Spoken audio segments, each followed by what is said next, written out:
আসসালামু আলাইকুম। তোমরা যারা এসএসসি স্টুডেন্ট আছো, তোমাদের ইংরেজি প্রথম পত্রের যে ডায়লগগুলো আসে না পরীক্ষার মধ্যে, ওই ডায়লগের একটা ছোট্ট সাজেশন আমরা নিয়ে আসলাম। যে দেখো, যারা তোমরা ফ্রি হ্যান্ড রাইট করতে চাও, তোমরা জানো কি যে তুমি যে বিষয়টা সম্পর্কে লিখতে যাবা, ওই বিষয়টা সম্পর্কে একটা বাংলা কনসেপ্ট তোমার জানা দরকার। ঠিক আছে? এবং ওই রিলেটেড যে অর্থগুলা আছে, এই অর্থগুলা মানে শব্দের অর্থগুলো তোমার অবশ্যই জানা দরকার। নয়তো তুমি কিন্তু এটা ইংরেজিতে বানায় লিখতে পারবা না তুমি। তাই না? তো এই ক্ষেত্রে তুমি সবগুলো অর্থ তো তুমি শিখতে পারবা না, তাই না? তো আমরা কি করলাম এখানে ডায়লগে একটা মানে কয়েকটা সাজেশন ভিত্তিক কয়েকটা ডায়লগের নাম নিয়ে আসছি। তো এই ডায়লগগুলো তুমি পড়ো, তাহলে তোমার পরীক্ষার মধ্যে এই ডায়লগগুলোর মধ্য থেকে কমনে পড়বে। এবং তুমি কি করবা, এই প্রত্যেকটা ডায়লগের বাংলা কনসেপ্টগুলো একটু ভালো করে আইডিয়া করে নিবা। মানে তারপরে কি করবা, এটা সংক্রান্ত যেসব ওয়ার্ডস আছে এই ওয়ার্ডসগুলো তুমি শিখে নিবা। তো দেখো, প্রথমে কি দিলাম আমরা, প্রথমে দিলাম কি importance of learning, sorry importance of early rising. মানে কি সকালে ঘুম থেকে ওঠার যে গুরুত্বটা আছে, এই গুরুত্বটা নিয়ে তোমরা দুই বন্ধুর মধ্যে কি করবা, কথোপকথন করবা আর কি। তো এখানে হাই হ্যালো দিয়ে সুন্দর করে শুরু করবা। তারপর দুই বন্ধুর মধ্যে আর্লি রাইজিংয়ের যেটা ইম্পর্টেন্স মানে গুরুত্ব, সকালে ওঠার বেনিফিট কি কি, হ্যাঁ, তারপর ফ্রেশ মাইন্ড আরও কত কি পাওয়া যায় আর কি।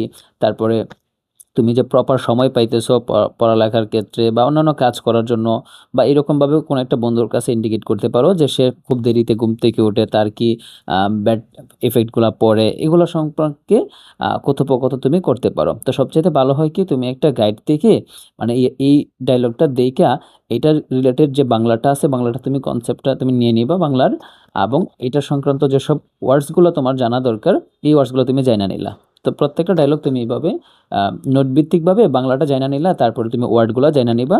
পরে তোমার পরীক্ষা যখন আসবে তুমি কি করবা, এটার কনসেপ্ট তো তোমার মাথার মধ্যে আছে, তখন তুমি নিজের মতো করে বানায় লিখতে পারবা। তো এই ক্ষেত্রে কী কী ডায়লগ তুমি সম্পর্কে তুমি কি ধারণা নিতে পারো, এটার একটা তালিকা আমি দিলাম যে এগুলোর মধ্য থেকে কিন্তু তোমার পরীক্ষার মধ্যে আসবে। প্রথমটা হচ্ছে কি আর্লি রাইজিং, পরেরটা হচ্ছে benefits of reading news paper, মানে কি নিউজ পেপারের উপকারিতা, এটা বোঝাইতেছে। তারপরে কি বলছে যে ইম্পর্টেন্স অফ লার্নিং কম্পিউটার, মানে কি ইম্পর্টেন্স অফ লার্নিং কম্পিউটার মানে হচ্ছে তোমার কম্পিউটারের শেখার যে গুরুত্বটা, ওইটা।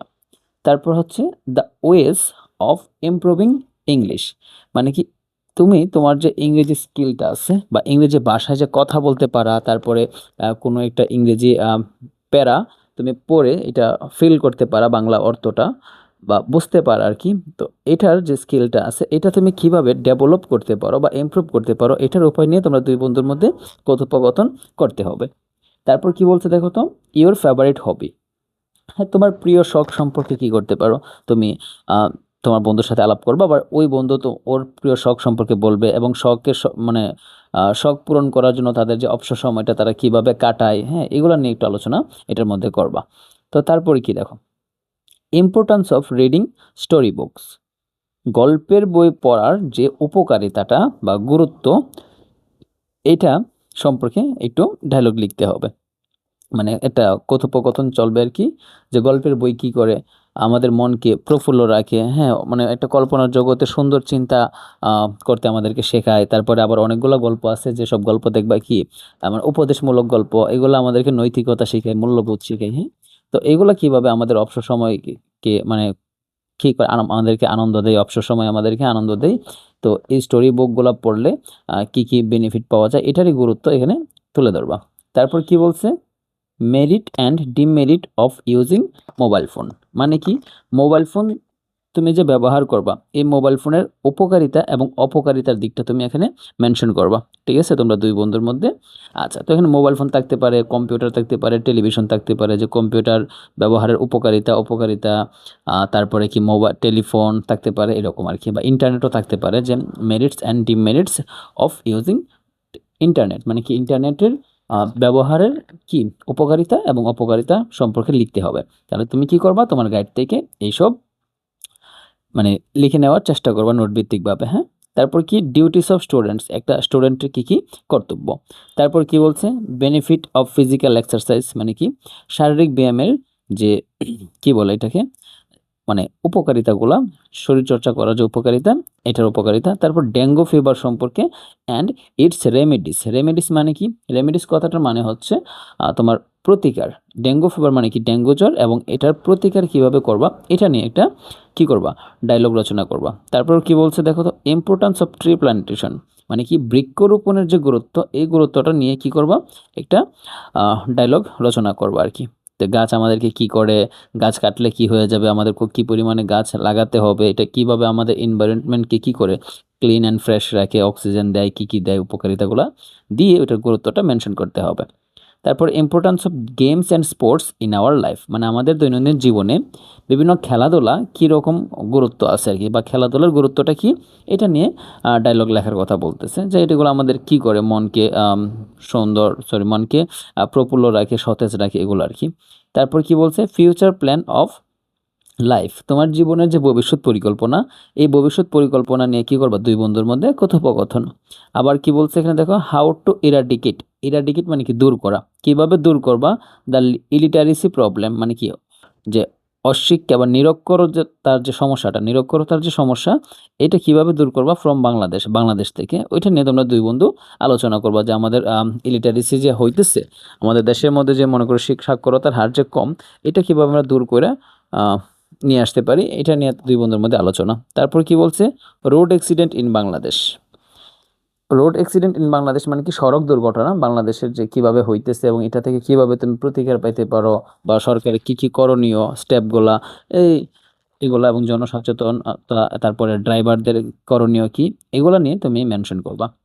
তারপরে advantage and disadvantage of village life and city life, গ্রাম্য জীবন এবং শহরের জীবনের যে সুবিধা এবং অসুবিধা, এগুলো নিয়ে একটা ডায়লগ হবে।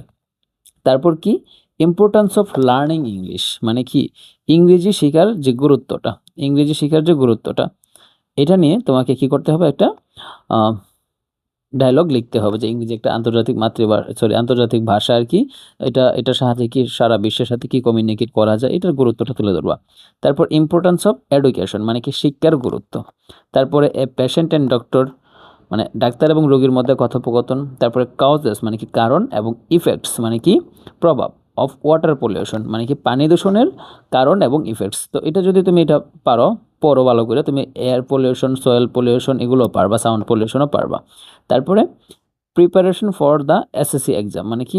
এসএসসি পরীক্ষার জন্য যে প্রস্তুতি, এটা নিয়ে তোমরা দুই বন্ধুর মধ্যে আলাপ আলোচনা করবা। তারপরে প্ল্যান আফটার এসএসসি এক্সাম মানে এসএসসি পরীক্ষার পরে তুমি কি করবা।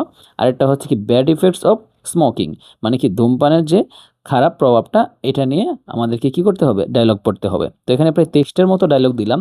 তুমি যদি গাইড থেকে এই 23টার মতো ডায়লগের যে বাংলা কনসেপ্টটা তুমি যদি জানা নাও, যে তুমি ভিতরে কি আলোচনা করবা, তাইলে তোমার জন্য এই যে কোনো ডায়লগ আসুক না কি জন্য, তুমি কি করতে পারবা? এটা বানায়া লিখতে পারবা। তো এখন খেয়াল করো, আমরা এখান থেকে 3টা ডায়লগকে কি করছি, টোটালি 3টা ডায়লগকে আমরা এই তোমার ফ্রি হ্যান্ড রাইটের মতো করে আমরা মানে দেখাইছি আর কি কীভাবে লিখবো। তো এর মধ্যে একটা হচ্ছে তোমার প্রিপারেশন ফর এসএসসি এক্সাম মানে কি? এসএসসি পরীক্ষার জন্য যে প্রিপারেশনটা, এটা। তারপরে ইউর ফেভারিট হবি, এই ডায়লগটা। এবং আমরা আরেকটা ডায়লগ কি করছি, আমরা তোমার মানে প্র্যাকটিস করাই দিলাম আর কি, কীভাবে তুমি কি করতে পারো। ইম্পর্টেন্স অফ লার্নিং, এটা না, ইম্পর্টেন্স অফ লার্নিং ইংলিশ হবে। এই যে ইম্পর্টেন্স অফ লার্নিং ইংলিশ, এই 3টা ডায়লগ আমরা আমাদের চ্যানেলের মধ্যে কি করছি, কিভাবে তুমি ফ্রি হ্যান্ডেড করতে পারবা, বাংলা থেকে ইংরেজি করবা, এটা নিয়ে ভিডিও দিছি। তো তোমরা এটা দেখে নিতে পারো। এবং এই বাকিগুলা যতগুলো দিছি, এগুলোর মধ্য থেকে কিন্তু তোমার পরীক্ষার মধ্যে আসবে, এবং 100% শিওর।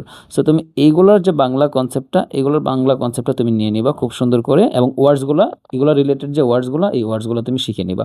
তাইলে তোমার যে কোনো ডায়লগ আসুক না কি জন্য, তুমি কি পরীক্ষার মধ্যে সুন্দরভাবে আনসার করতে পারবা। ওকে।